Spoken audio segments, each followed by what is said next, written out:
বিসমিল্লাহির রহমানির রহিম। শ্রীলঙ্কান এয়ারপোর্ট আমি শ্রীলঙ্কান ঘুরে, ঘুরে এয়ারপোর্ট, দেখেছিলাম। যেখানে আমার অনেক সুন্দর এয়ারপোর্টটা। ট্রানজিট ছিল দেখতেও মালদ্বীপ অনেকটা ভালো যাওয়ার লেগেছে। সময়।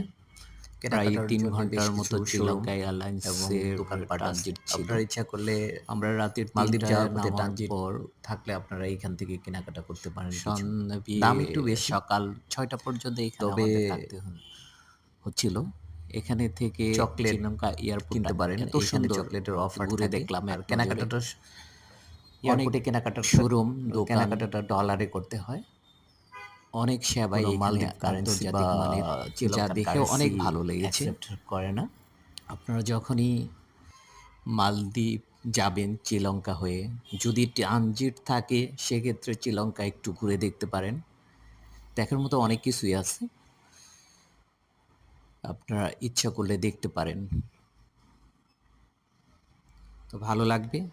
আমি প্রায় ৩ ঘন্টার মতো বসেছিলাম এবং ঘুরে, ঘুরে এয়ারপোর্টটা দেখেছি। এয়ারপোর্টের সৌন্দর্যগুলোও দেখেছি।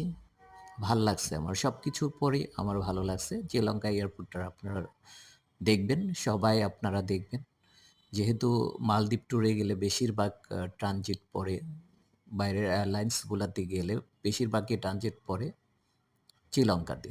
শ্রীলঙ্কা ট্রানজিট পড়লে এয়ারপোর্টটা ঘুরে, ঘুরে দেখবেন। ভালো লাগবে, সবারই ভালো লাগবে। ঠিক আছে, ভালো থাকবেন সবাই।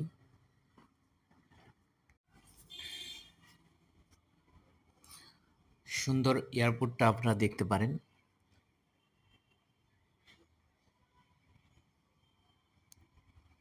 এই যে আমার সফর সঙ্গী মোয়াল্লেম ভাই দেখা যাচ্ছে, সে ঘোরাঘুরি করছে, এয়ারপোর্টটাকে